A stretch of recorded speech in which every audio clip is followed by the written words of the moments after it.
petit bijou de Yasmina Khadra, Le sel de tous les oublis, qui est juste là. Moi, c'est un livre que j'ai lu dernièrement, que j'ai bien aimé. J'ai plutôt bien aimé d'ailleurs.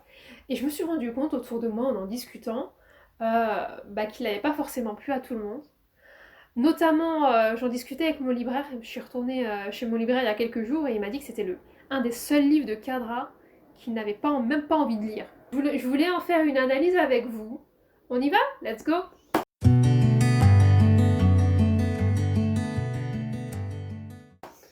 Donc Yasmina Khadra, Le sel de tous les oublis. On va commencer par l'objet livre qui est absolument magnifique. Donc on a une aquarelle, c'est une représentation de Don Quichotte, donc qui a été réalisée par un artiste algérien qui s'appelle Amin Houchen. Je trouve l'aquarelle absolument sublime. Pour le titre est tiré d'une des poésies qui va guider oui, le fil du récit, les pérégrinations du personnage tout au long de son histoire. Et c'est l'histoire en fait d'un homme, donc Adam Nate Gassem, qui va être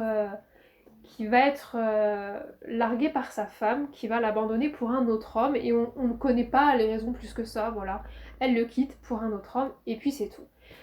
À la suite de cette rupture, Adam va sombrer dans une sorte de dépression profonde, et il va s'auto-saboter, s'auto-détruire tout au long du récit.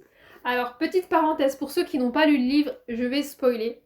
Vous pouvez arrêter la vidéo ici si vous comptez lire ce livre, mais vraiment je vais en parler en profondeur. Et puis une fois que vous l'aurez lu, vous reviendrez regarder et vous m'en direz ce que vous en avez pensé. Il est vrai qu'on retrouve dans ce livre deux grosses parties. Donc on va avoir la partie où Adam va rompre avec... Enfin, sa femme va rompre avec lui, et il va se laisser complètement porter par les événements. Il va sombrer, il va vraiment sombrer dans une dépression à vouloir en mourir. Donc on a une partie qui est très longue, où il va rencontrer plusieurs autres protagonistes, plusieurs autres personnes qui vont tenter de le relever, et il va refuser en fait. Il va avoir plusieurs opportunités pour se redresser, mais il ne voudra pas. Il aura ce sentiment que le monde ne l'intéresse plus, que ce monde ne lui apportera plus rien vu qu'il a perdu son épouse. Et on va avoir une autre partie où il y a un peu plus d'action, où il sera plus du tout en vadrouille. Il va se poser à un endroit précis, et cette deuxième partie qui arrive vraiment en fin de livre va être beaucoup plus rythmée. J'ai eu l'impression, en tout cas, j'ai eu l'étrange impression qu'il a été pensé par Yasmina Khadra pour être adapté soit au cinéma, soit au théâtre. Il a multiplié les dialogues, on en retrouve, mais vraiment, c'est truffé de dialogues, ce qui n'est pas dans son habitude. On va avoir aussi un changement de lieu qui est très fréquent. Il va rencontrer plusieurs personnages, mais avec des lieux qui sont aussi très surprenants. On va se retrouver dans des falaises, on va se retrouver dans une vieille gare désinfectée sur un chemin de fer, dans un hôpital psychiatrique, dans une vieille cabane de guerre aussi. Tout, ça va changer très rapidement, et puis les descriptions sont tellement bien faites, sont tellement précises, que ça m'a vraiment donné l'impression que le livre avait été écrit pour être adapté. Et je pense que comme il vient de sortir, enfin il y a plusieurs de ces livres qui ont été adaptés au théâtre, et Les Hirondelles de Kaboul ont été adaptés en animé, je pense qu'il vise, et on a aussi Ce que le jour doit à la nuit qui a été également adapté au cinéma. Je pense qu'il a pensé ce livre pour être adapté. Je sais pas si c'est le fait qu'il ait dû retravailler ses livres pour des adaptations qui l'a fait écrire de cette manière-là, si ça a vraiment influencé sur sa manière d'écrire, mais en tout cas, je l'ai senti comme ça.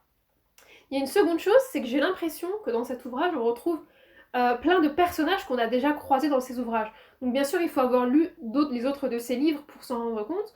Le nain qu'on va retrouver est tiré tout droit des Agneaux du Seigneur. On va avoir le boxeur Turimbo qu'on va retrouver. Il y a certains personnages qui vont vous faire penser à d'autres. On peut penser aussi à Ce que le jour doit à la nuit. C'était une sorte de... on a l'impression qu'il a été puisé dans ce qu'il a déjà fait, et qui porte cette œuvre-là comme une ultime adaptation cinématographique, et il a envie de montrer toute l'étendue, toute sa palette de savoir-faire avec cette adaptation-là. Ce sont que des suppositions, vraiment, ce sont mes ressentis. J'ai trouvé que c'était un livre très féministe. Vous allez voir, il y a très peu de femmes dans cet ouvrage. Elles apparaissent en début et en fin d'ouvrage. Tout au long du livre, on va voir la déchéance d'Adam, Et finalement, ils vont être, sa déchéance, son désespoir vont être liés à ces deux femmes-là. Et j'ai l'impression en fait qu'il a essayé de retravailler, là, vous savez, la scène de Adam et Ève qui dégringolent du jardin d'Éden.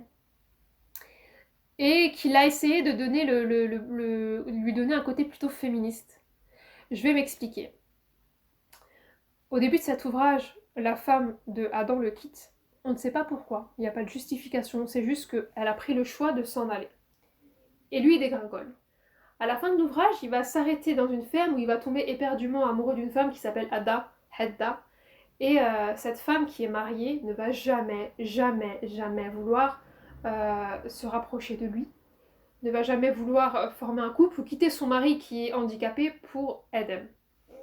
Et en fait, il a travaillé son personnage comme en faisant un homme qui est vraiment dépendant d'une femme. Et on a ce côté, en fait, les hommes ont beau être les plus forts, réaliser ou avoir écrit l'histoire, finalement, ils ne sont rien sans nous. Et je trouve ça sublime, en fait, d'avoir ce côté. Il a toujours eu ce côté très. Il a toujours porté les femmes en très haute estime. Il a ce côté très féministe, Kadra. Ça pour sûr, ça a toujours été un amoureux des femmes. Mais j'ai l'impression vraiment que ce livre-là a été pensé comme ça. Il a retravaillé cette fameuse scène de la Genèse, en fait, où entre Adam et Ève, où on a blâmé Ève pour avoir fait chuter les hommes du jardin d'Éden, alors que finalement, ce n'est peut-être que un choix de l'homme qui a eu plusieurs opportunités de se relever et qui ne l'a pas fait. Et c'est pour ça que j'ai trouvé que ce livre était très féministe. On a des femmes qui sont indépendantes, qui assument leurs choix, qui sont très fortes. Je vous laisse lire la dernière partie du livre, finalement, qui se termine sur une scène qui est assez poignante. On a des femmes qui sont... Il a fait créer des personnages féminins qu'on voit peu, mais qui sont très importants. Et il y a une sorte d'empowerment qui était très très appréciable. Et c'est vraiment pour ça que ce livre m'a plu.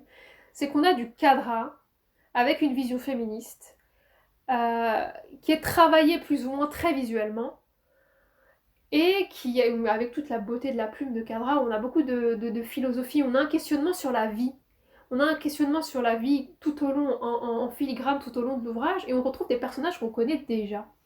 Alors je peux comprendre que pour certaines personnes, ça déplaise, mais je trouve que tout est dans la subtilité, que tout est bien placé, bien amené, très subtil, et que c'est un livre qu'on va lire, qui se lit très rapidement, et sur lequel on se doit de réfléchir.